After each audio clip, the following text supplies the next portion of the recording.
Ellen White Reconsidered, a series of presentations for people with questions about Ellen White and her writings. Today's episode is Ellen White's use of sources in sketches from the life of Paul. Welcome.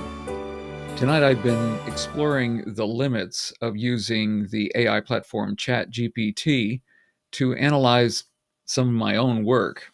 At first, I didn't tell ChatGPT who I was, and so it would be a blind test. And then I identified myself.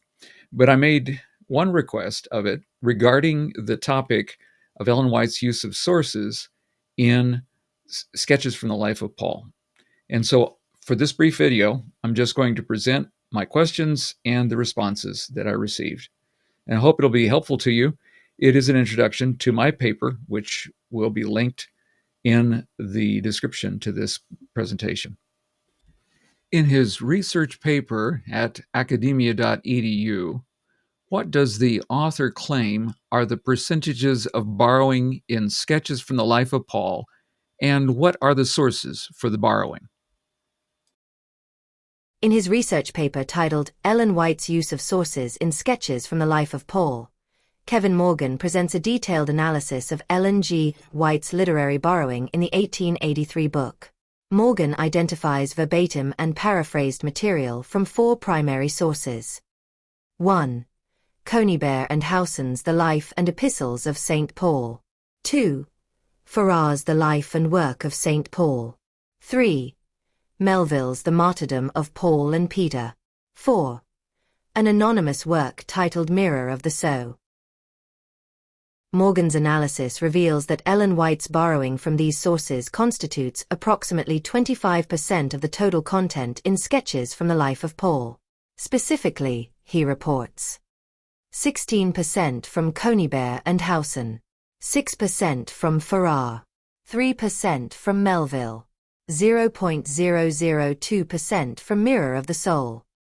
These figures are based on a meticulous comparison of 3,838 sentences across the book using WCopyFind software, which identifies parallel verbatim wording between documents.